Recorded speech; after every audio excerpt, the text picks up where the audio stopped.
അധ്യായം 11.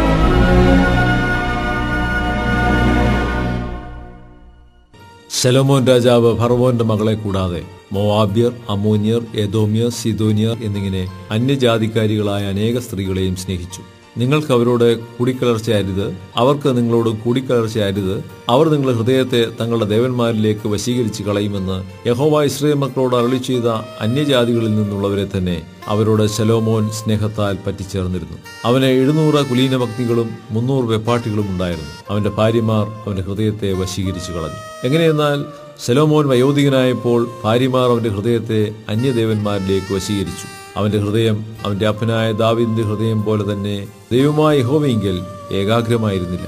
ശലോമോൻ സീദോന്യ ദേവിയായ അസ്തോരത്തിനെയും അമ്മോന്യരുടെ മ്ലേച്ഛ വിഗ്രഹമായ മിൽക്കോമിനെയും ചെന്ന് സേവിച്ചു.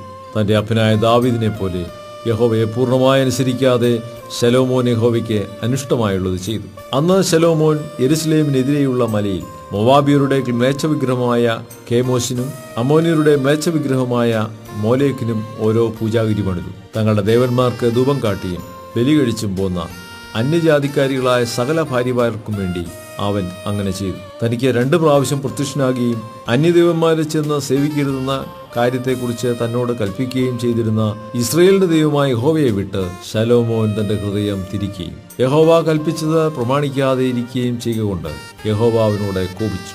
യഹോവ ശലോമോനോട് അരുളി ചെയ്തെന്നാൽ, എന്റെ നിയമവും ഞാൻ നിന്നോട് കൽപ്പിച്ച കൽപ്പനകളും നീ പ്രമാണിച്ചില്ല എന്നുള്ള സംഗതി നിന്റെ പേരിൽ ഇരിക്കുകൊണ്ട് ഞാൻ രാജത്വം നിന്നിൽ നിന്ന് നിശ്ചയമായി പറിച്ച് നിന്റെ ദാസന് കൊടുക്കും. എങ്കിലും നിന്റെ അപ്പനായ ദാവീദ് നിമിത്തം ഞാൻ നിന്റെ ജീവകാലത്ത് ചെയ്യുകയില്ല.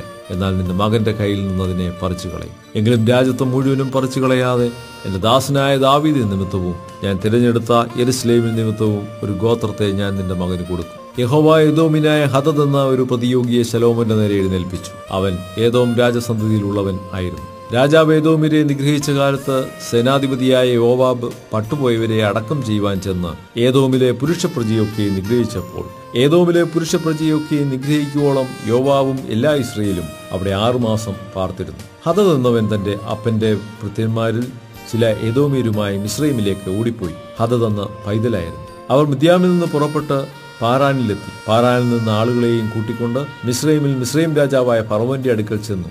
അവൻ അവനൊരു വീട് കൊടുത്തു, ആഹാരം കൽപ്പിച്ചു, ഒരു ദേശവും കൊടുത്തു. ഫറവോന് ഹദദിനോട് വളരെ ഇഷ്ടം തോന്നി. അതുകൊണ്ട് അവൻ തന്റെ ഭാര്യയായ തഖ്പെനേസ് രാജ്ഞിയുടെ സഹോദരിയെ അവന് ഭാര്യയായി കൊടുത്തു. തഖ്പെനേസിന്റെ സഹോദരി അവന് ഗനൂബത്ത് എന്നൊരു മകനെ പ്രസവിച്ചു. അവനെ തഖ്പെനേസ് മുലകുടി മാറ്റി ഫറവോന്റെ അരമനയിൽ വളർത്തി. അങ്ങനെ ഗനൂബത്ത് ഫറവോന്റെ അരമനയിൽ ഫറവോന്റെ പുത്രന്മാരോടുകൂടെ ആയിരുന്നു. ദാവീദ് തന്റെ പിതാക്കന്മാരെ പോലെ നിദ്ര പ്രാപിച്ചുവെന്നും സേനാധിപതിയായ യോവാബ് മരിച്ചുവെന്നും ഹദദ് മിസ്രൈമിൽ കേട്ടിട്ട് ഫറവോനോട്, ഞാൻ എന്റെ ദേശത്തേക്ക് യാത്രയാകേണ്ടതിന് എന്നെ അയക്കണം എന്ന് പറഞ്ഞു. ഫറവോൻ അവനോട്, നീ സ്വദേശത്തേക്ക് പോകുവാൻ താല്പര്യപ്പെടേണ്ടതിന് എന്റെ അടുക്കൽ നിനക്ക് എന്ത് കുറവുള്ളൂ എന്ന് ചോദിച്ചു. അതിന് അവൻ, ഒന്നും ഉണ്ടായിട്ടല്ല, എങ്കിലും എന്നെ ഒന്ന് അയക്കണം എന്ന് പറഞ്ഞു. ദൈവം അവന്റെ നേരെ എലിയാദാവിന്റെ മകനായ രസോൻ എന്ന മറ്റൊരു പ്രതിയോഗിയെയും എഴുന്നേൽപ്പിച്ചു. അവൻ സോബാ രാജാവായ ഹദദ്സർ എന്ന തന്റെ യജമാനെ വിട്ട് ഓടിപ്പോയിരുന്നു. ദാവീദ് സോബക്കാരെ നിഗ്രഹിച്ചപ്പോൾ അവൻ തനിക്ക് ആളുകളെ ശേഖരിച്ച് അവരുടെ കൂട്ടത്തിന് നായകനായി തീർന്നു. അവർ ദമ്മേശേക്കിൽ ചെന്ന് അവിടെ പാർത്തു, ദമ്മേശേക്കിൽ വാണു. ഹദദ് ചെയ്ത ദോഷം കൂടാതെ ഇവനും ശലോമോന്റെ കാലത്തൊക്കെയും ഇസ്രായേലിന് പ്രതിയോഗിയായിരുന്നു. അവൻ ഇസ്രായേലിനെ വെറുത്തു ആരാമിൽ രാജാവായി വാണു. സെരേദയിൽ നിന്നുള്ള എഫ്രൈമിനായ നെബാത്തിന്റെ മകൻ യൊരേബെയാം എന്ന ശലോമോന്റെ ദാസനും രാജാവിനോട് മത്സരിച്ചു. അവന്റെ അമ്മ സെരൂയ എന്നു പേരുള്ള ഒരു വിധവയായിരുന്നു. അവൻ രാജാവിനോട് മത്സരിപ്പാനുള്ള കാരണം എന്തെന്നാൽ ശലോമോൻ മില്ലാ പണിതു തന്റെ അപ്പനായ ദാവീദിന്റെ നഗരത്തിന്റെ അറ്റകുറ്റം തീർത്തു. എന്നാൽ യൊരേബെയാം ബഹുപ്രാപ്തിയുള്ള പുരുഷനായിരുന്നു. ഈ യൗവനക്കാരൻ പരിശ്രമശീലൻ എന്ന് കണ്ടിട്ട് ശലോമോൻ യോസേഫ് ഗൃഹത്തിന്റെ കാര്യാദികളൊക്കെയും അവന്റെ വിചാരണയിൽ ഏൽപ്പിച്ചു. ആ കാലത്ത് ഒരിക്കൽ യൊരേബെയാം യെരുശലേമിൽ നിന്ന് വരുമ്പോൾ ശിലോന്യനായ അഹിയ പ്രവാചകൻ വഴിയിൽ വെച്ച് അവനെ കണ്ടു. അവൻ ഒരു പുതിയ അങ്കി ധരിച്ചിരുന്നു. 2 പേരും വയലിൽ തനിച്ചായിരുന്നു. അഹിയാവ് താൻ ധരിച്ചിരുന്ന പുതിയ അങ്കി പിടിച്ച് 12 ഖണ്ഡമായി കീറി. യൊരേബെയാമിനോട് പറഞ്ഞു തന്നാൽ 10 ഖണ്ഡം നീ എടുത്തുകൊള്ളുക.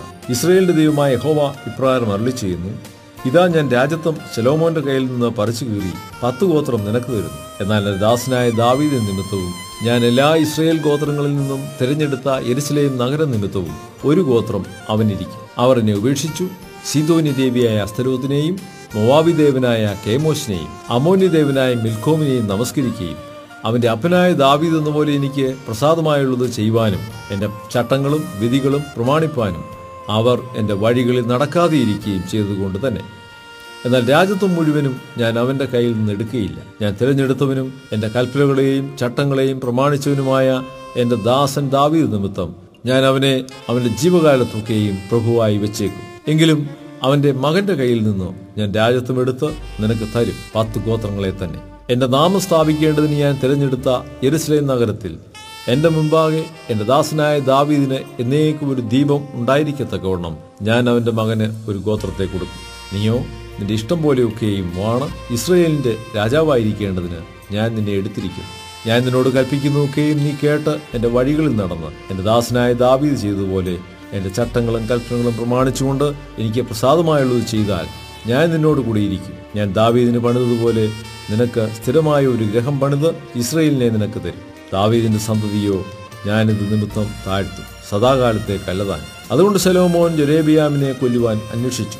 എന്നാൽ യൊരോബെയാം എഴുന്നേറ്റ് മിസ്രയീമിൽ ശീശക്ക് എന്ന മിസ്രയീം രാജാവിന്റെ അടുക്കൽ ഓടിപ്പോയി. ശലോമോന്റെ മരണം വരെ അവൻ മിസ്രയീമിലായിരുന്നു. ശലോമോന്റെ മറ്റുള്ള വൃത്താന്തങ്ങളും അവൻ ചെയ്തതൊക്കെയും അവന്റെ ജ്ഞാനവും ശലോമോന്റെ വൃത്താന്ത പുസ്തകത്തിൽ എഴുതിയിരിക്കുന്നുവല്ലോ. ശലോമോൻ യെരൂശലേമിൽ എല്ലാ ഇസ്രായേലിനെയും വാണകാലം 40 സംവത്സരം ആയിരുന്നു. ശലോമോൻ തന്റെ പിതാക്കന്മാരെ പോലെ നിദ്ര പ്രാപിച്ചു. അവന്റെ അപ്പനായ ദാവീദിന്റെ നഗരത്തിൽ അവനെ അടക്കം ചെയ്തു. അവന്റെ മകനായ രെഹബെയാം അവന് പകരം രാജാവായി.